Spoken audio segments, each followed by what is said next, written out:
Okay, so you know how this works. You send us the stuff, and we try to boil it down and give you the need to know, so you can kind of get up to speed on it without having to do all the work yourself, right? Exactly. We're going to do a deep dive. And Yeah, deep dive. That's what you call it. And today's topic is Spiritism. that's right. And the source material that we're looking at today is Conhecendo a Spiritismo. That's Konhecendo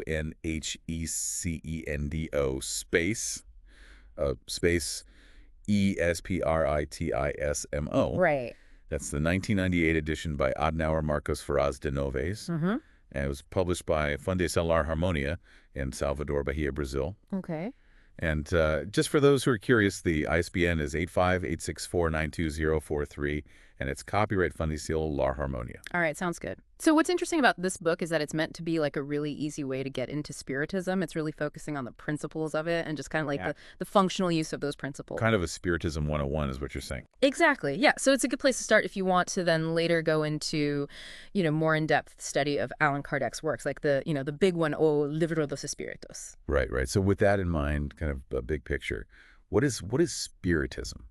What are we talking about here? Okay, so this book says that Spiritism is a doctrine about spirits, obviously their origin, their nature, and how they relate to the material world. So not just like ghosts floating around. No, it's more about like the spiritual nature of humanity and how that affects our lives. I see. So where did this all begin? Like, how did Spiritism become a thing? So there was this key moment, April 1857, when O Livro dos Espíritos by Allan Kardec was published. Okay. That was a time of like huge change, like so much social, philosophical, and political upheaval.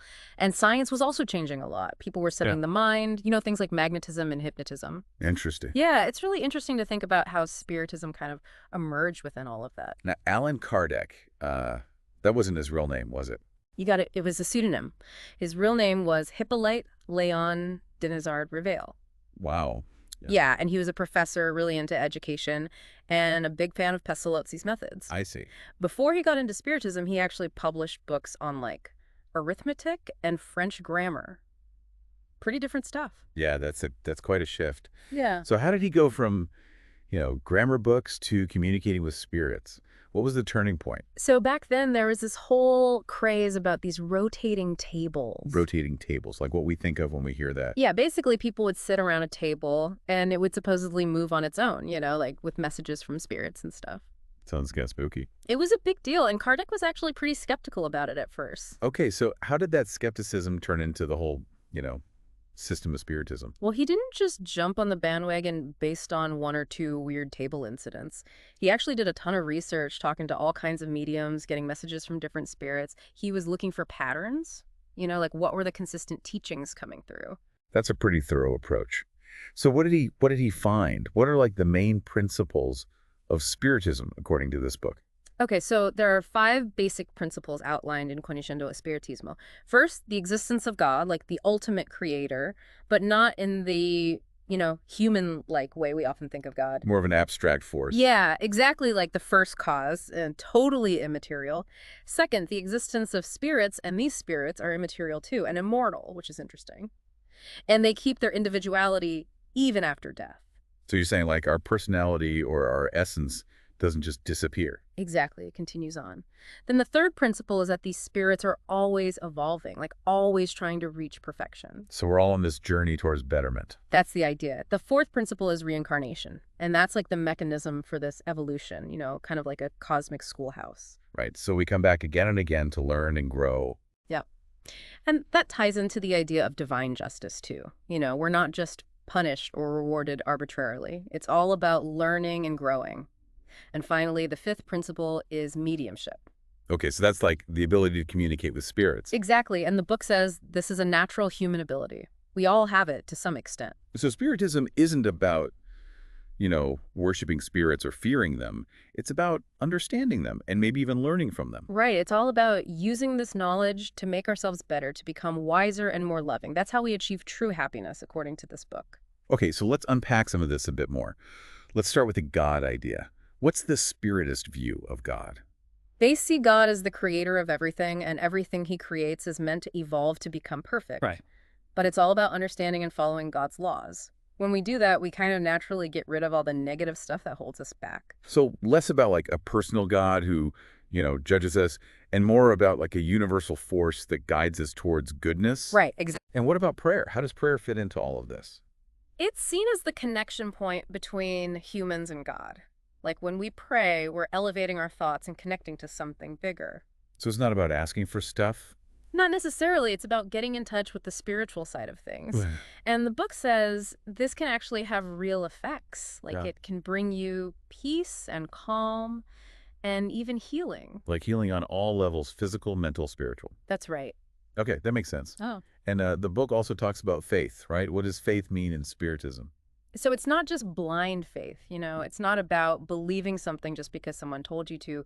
It's more about using reason and logic and thinking things through. So like informed faith. Exactly. You have to feel it in your heart and understand it in your head. So faith and reason go hand in hand. Yeah, they complement each other. Okay, I like that. So let's talk about the spirits themselves. What are they exactly? They're like the result of this spiritual principle evolving, going through all these different lives, experiencing all kinds of things.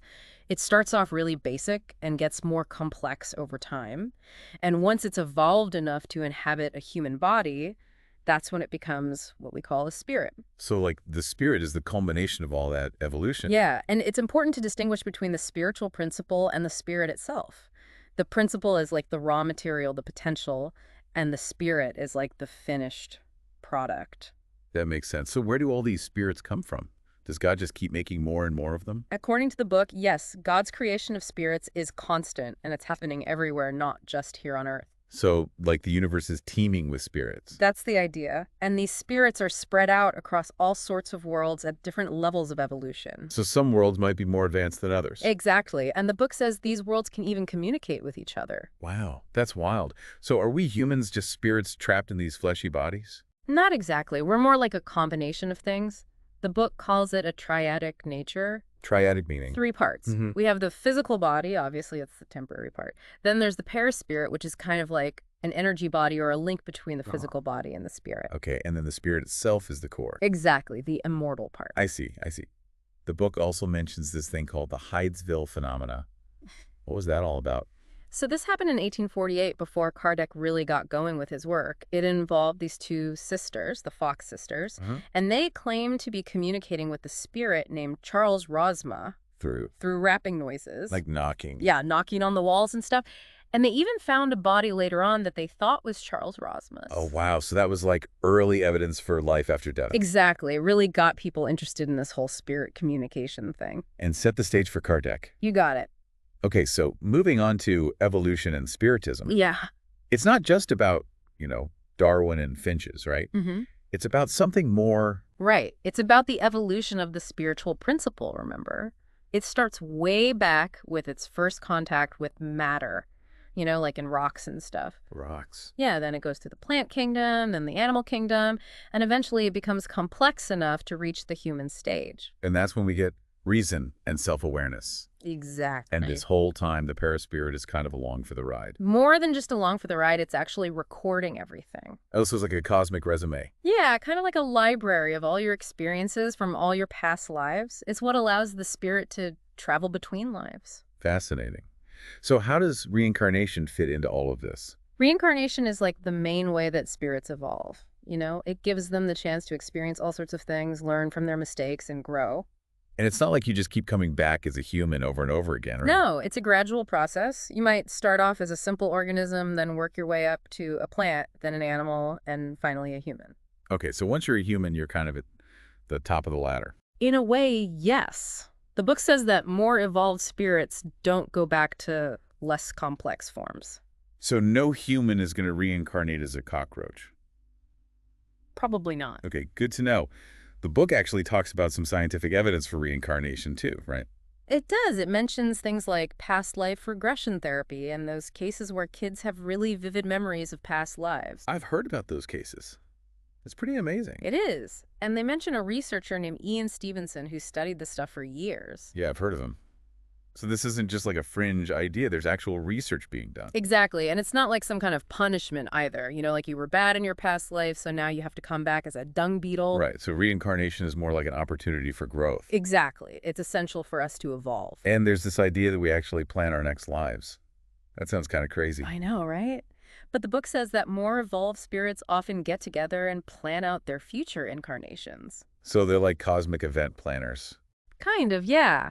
They decide what challenges they need to face, what kind of body they'll have, what their social circumstances will be, all that stuff. So it's like setting up the perfect curriculum for spiritual growth. Exactly. But what about free will? If our lives are all planned out, doesn't that mean we don't really have any choice in the matter? The book says we absolutely have free will. We can choose to follow the plan or go our own way. Okay. But of course, our choices have consequences. Yeah. You know, if we make good choices, we might speed up our progress. But if we make bad choices, well, that might create new obstacles for us to overcome. So it's like we're given a roadmap, but we can still choose which roads to take. Exactly. One thing I don't get, though, is if we reincarnate, why don't we remember our past lives? Wouldn't that make it easier to learn from our mistakes? That's a good question. The book says that not remembering is actually better for us. It allows us to start fresh, without being weighed down by the baggage of our past. I see, so it's like a clean slate. Exactly, but that doesn't mean our past lives have no effect on us. The book says that our qualities, our defects, our emotions, even our loves and hates, they all carry over from one life to the next. So it's like they're hidden deep down in our subconscious. Right, and they can influence our behavior without us even realizing it. That's pretty mind-blowing. Mm. And what about karma or the law of cause and effect? Does that play a role in reincarnation? Absolutely. The book says that every action has a reaction. What goes around comes around. But it's not like some kind of divine punishment, right? No, it's more about learning and balance. If you do something, it's not like you're going to be struck by lightning. It's more like you'll create a situation in the future where you have the opportunity to learn from that mistake and make things right. So it's like life is constantly giving us chances to grow and evolve. Exactly. Okay, so let's talk about the spiritual world. Yeah. Where do spirits hang out when they're not here on Earth? The book calls it the spiritual world, and it describes it as the real home of spirits. It's where they do their main work and their main learning. So it's not just some vague, cloudy place. No, it's more like a whole other dimension with its own structure and substance. What's it made of? It's all about this thing called the fluido cosmico universal, or universal cosmic fluid. That's a mouthful. I know, right? But it's basically like the fundamental energy of the universe. And the book says that matter is just a condensed form of this fluid. So it's like everything is ultimately made of the same stuff. Exactly. And spirits can use this fluid to build their homes, organize themselves, do all sorts of things. Like what kind of things? Well, they have their own cities, schools, hospitals, all kinds of stuff. It's like a whole other society. That's incredible. So spirits aren't just floating around randomly. No, they tend to group together based on their level of evolution and their interests. So like birds of a feather. Exactly. The more evolved spirits are often working on helping others, doing good deeds. But the less evolved spirits, they might be stuck in places of suffering or even trying to cause trouble for those who are still alive. That's not good. No, and that's where this idea of the umbral comes in. It's like a region of suffering where these less evolved spirits hang out. Okay, so it's not all sunshine and roses in the spiritual world. No, not at all. Now let's talk about mediumship. This is Yeah. one of the things that people most associate with Spiritism, right? Yeah, it's basically the ability to communicate with spirits, those who have passed on. And the book says this is a natural human ability. Exactly. It's just that some people are more sensitive to it than others. So we're all mediums to some extent. In a way, yes. And mediumship has been around for a long time, right? Oh, yeah. The book says it's been present throughout history. It's just that people haven't always understood it in the same way. Like in ancient Greece with the oracles. Exactly. They were considered to be channeling messages from the gods, but it was probably just spirits communicating through them. Interesting.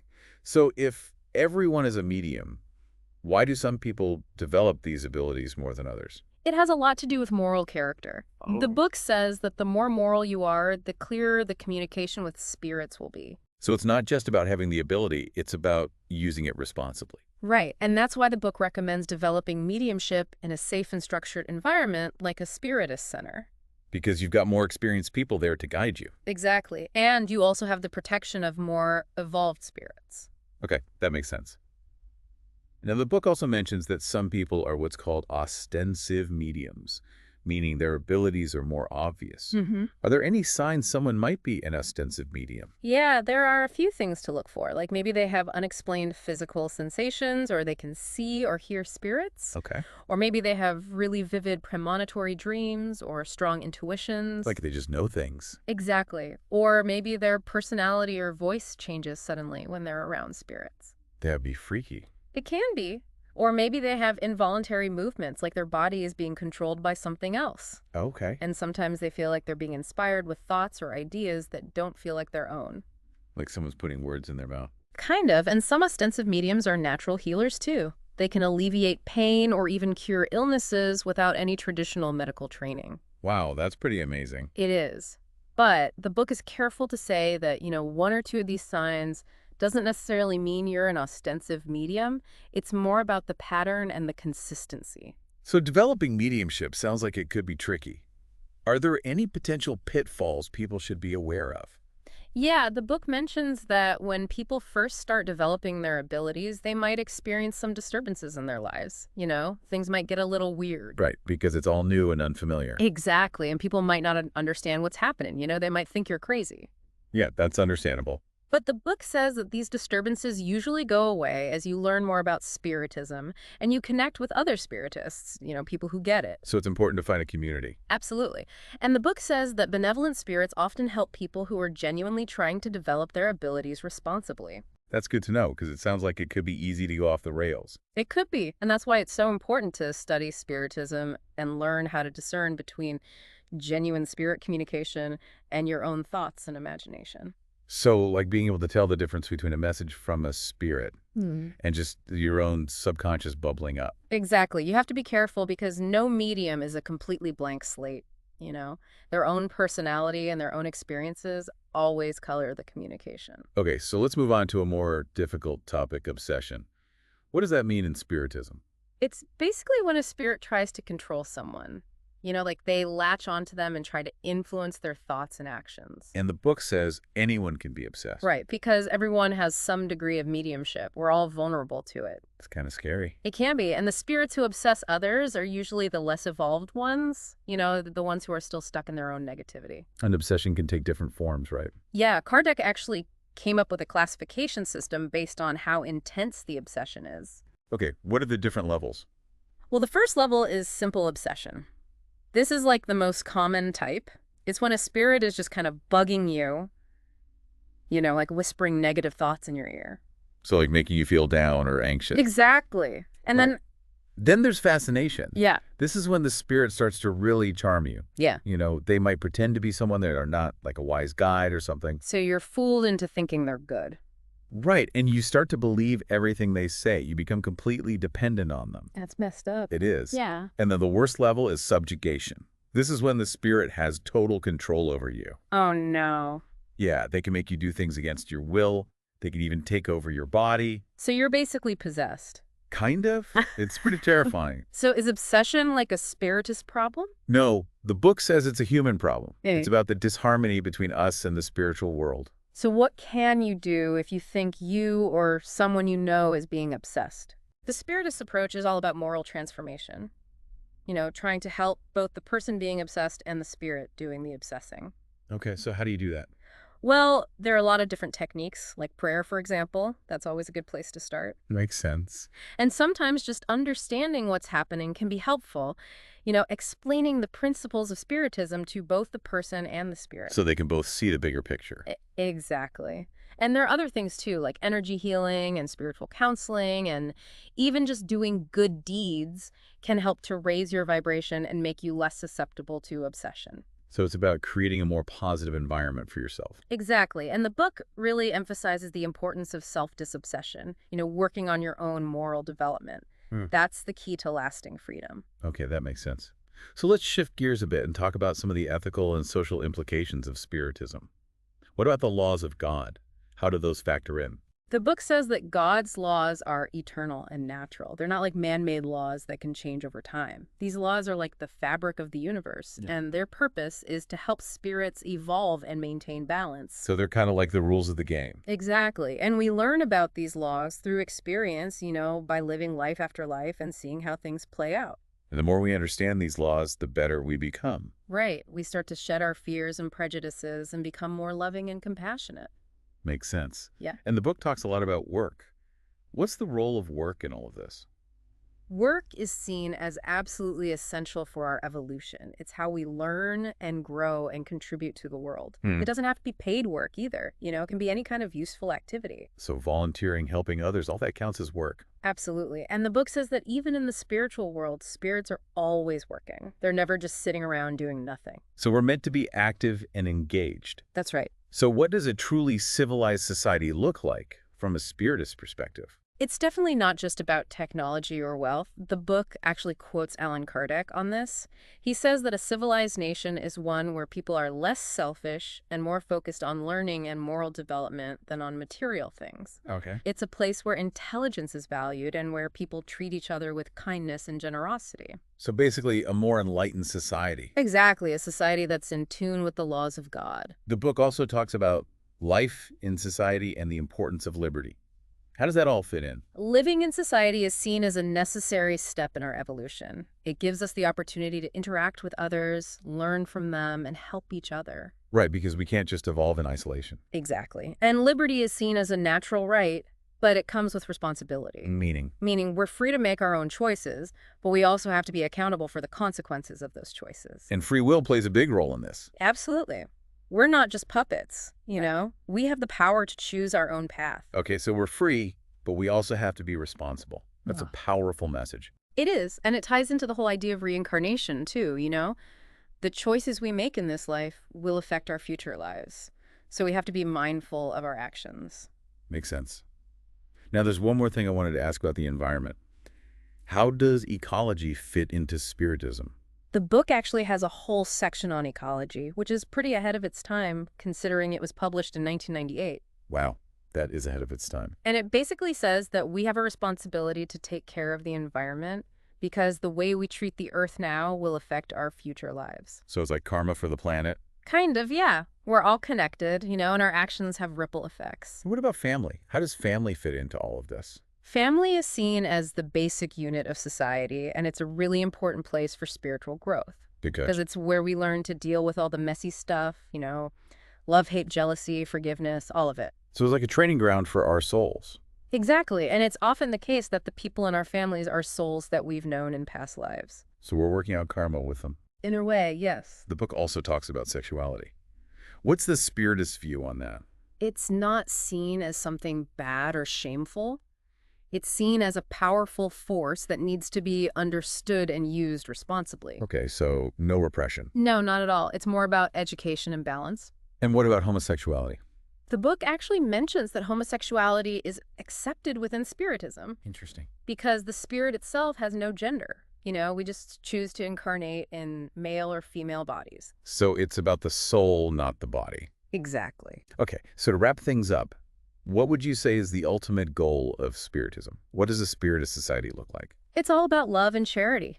Creating a world where everyone is happy and fulfilled. Sounds pretty utopian. It does, but the book emphasizes that it all starts with individual moral progress.